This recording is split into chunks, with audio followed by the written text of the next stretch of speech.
I'm very happy to be here and talk about women's role in peace operation. Women's situation is very close to my heart. I spent 5 years as an ambassador for women's rights in the Ministry of Foreign Affairs. And like was said here, I was the one that then took the initiative in 2005. We started an initiative to make our first action plan on Security Resolution 1325. It was launched 8th of March in 2006, and we already on our second plan for 1325. So I will say something about our experience, but I will mostly talk about my experience of working with Sudanese women in the peace process and peace building from 2004, 2005 on. And mostly then not related to NATO, but related to the UN and a little bit to the World Bank. And it's, let me get my paper here. I have to say that already from, the resolution came in the year 2000. Before that, there had been a very interesting report by former Minister of Defense from Finland, Elisabeth Rehn, and now President of Liberia, Shirley Johnson. They were commissioned to make a report about women's situation in war and also involvement with peace. And they made a very shocking report. It was called Women, War and Peace. It showed how women were targeted specifically in war with rape and all kinds of horrible situations. And I think that report really helped push that we got a Security Resolution 1325. But from then on, it has been a struggle to get it, to have the impact. Everybody likes to mention the resolution, but to get it to have an impact in the field and in what both you and others do, it has been hard. One of the first things Norway fought for was to get a gender person into Department of Peacekeeping Operation in the UN. And the lucky thing when Norway wants something, at least we have funding for it. So, which makes things so much easier if you can say, we will pay for it. So we paid for that position for quite a few years. Now it's on the regular budget. And from being one person, and the first one is Comfort Lamptey from Ghana, they were holding that position. She built after a while up a team in Department of Peacekeeping Operation. And there was also a struggle within the Department of Peacekeeping Operation to have this focus on women's issue within that hardcore military thinking. I would also like to say that Norway has a special responsibility, being a small country way up in the north, but not influential really, but we have been influential in quite a few peace processes in the world. Because we are, even though we are a member of NATO, we are really no threat to nobody. So it's easy for us to go in to be mediator in peace processes. A lot of times is this in secret, the involvement. Most of us in the ministry don't know what we are involved with till it bursts open. So it has been important for us also to work with our own people that is involved in these negotiations, secret negotiations, that they have the perspective of women. Because a lot of times, women are not in power situation in these war-torn countries. They are on the back burner. Even though you find, of course, women also in the fighting guerrillas and so on, they're usually not the one that is leading it. So a lot of times they are pushed back in the peace talks. I will also, since it's 100 years since Norway got our voting right for women this year, I would also like to say that not just are we involved in peace negotiations, but we are, of course, also big promoters of women's rights. It is an old historical thing in Norway that women have had lots of power, so even in the Viking time. They say that we got less power when we got to be Christian than we had when we were Vikings. But we were one of the first countries that also gave equal rights to women and to voting rights in 1913. So both this, being involved in peace, having a high profile on women's rights, we need to combine those things.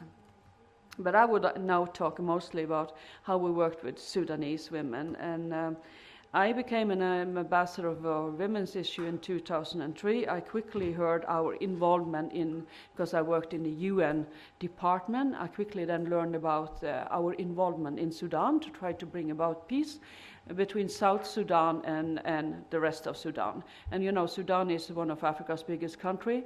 In the north there is Muslim, and in the south there is Christian, and a mixture of African religion, and a very mixture also of different ethnic group with different languages.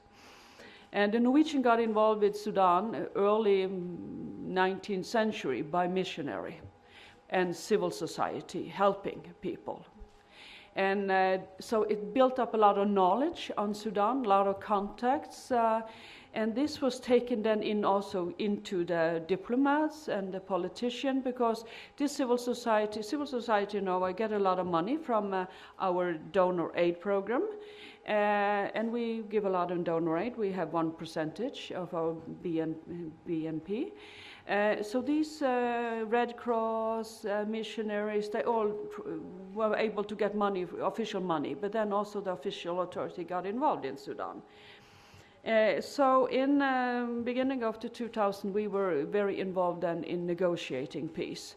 The big force, there were different forcing fighters in South Sudan, but the biggest one was called SPLM, and it was headed of Dr. Garang.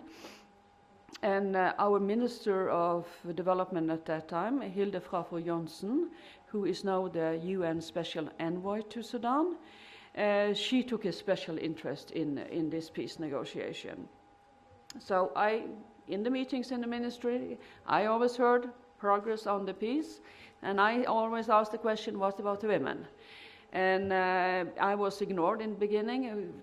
You know, this is too difficult, you know, we cannot bring in this issue too now, when we're really trying to get these fighting partners to agree, first to agree in the south, to agree with the north, you know, this is too difficult to involve other dimensions here.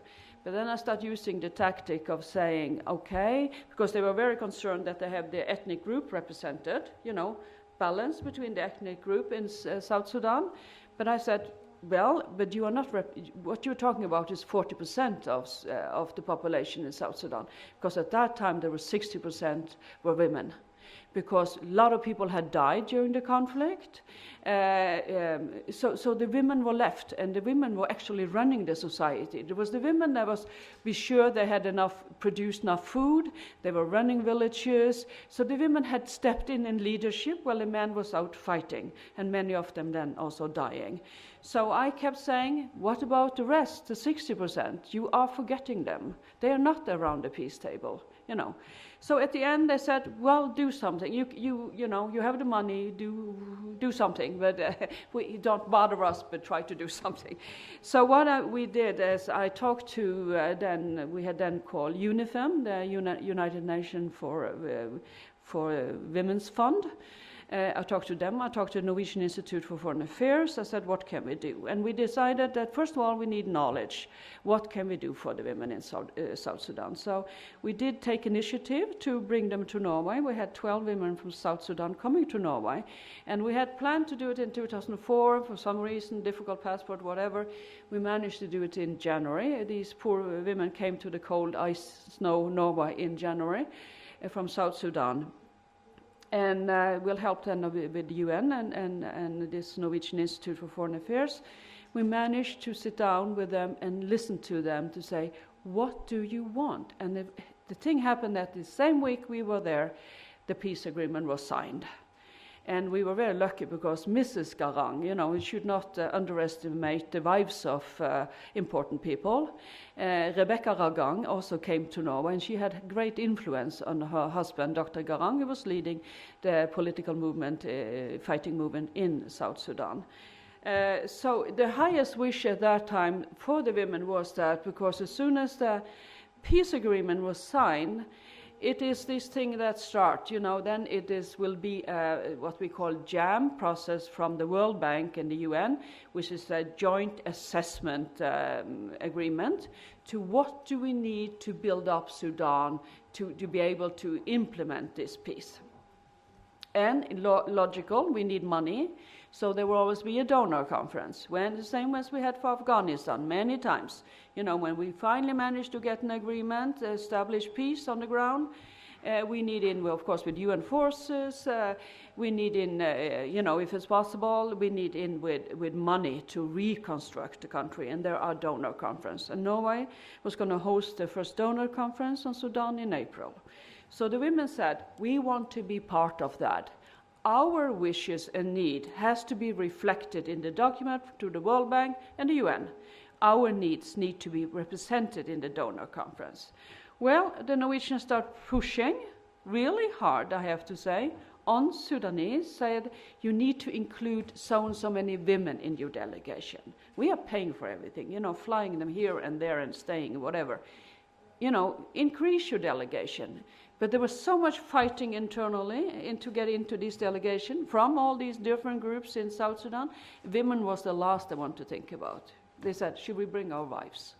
No, it's not your wives. We want resourceful people, you know. So, and I would say that it is, I was shocked to find out how little status the women had in Sudan. I remember one time in this process, we worked on a resolution to the Security Council on Sudan. This was, you know, how to secure the peace. I was in New York. There were people from Sudanese women in New York. And we went through the text, and they said, we cannot have it say the people of Sudan in the text. And I said, why not? Well, we are not recognized as women, we are not recognized as human beings, like men. We have to say women and men, boys and girls, because otherwise we are not included in this resolution. That was an eye-opener for me, because human being, I always count all of us. But and also we discussed, we were into discussing land rights, because that's also a big issue in Africa. When men die, it is of course his wife that grow the crops and manage to the land, but it's not the one that inherits the land. It is some kind of distant relatives from the man, another man. So it's very dysfunctional. So we discussed also the ability for women to have owner rights to land. And then one man said to me, Sudanese, how can a property own a property? You know, women were looked upon as a property, and property should not own property. So now when you have that attitude, there's a way to go. So it was for us then to struggle to get the women involved in the donor conference. And again, I had to think about alternatives because our pressure, and we pressure all the way we could to make them include women.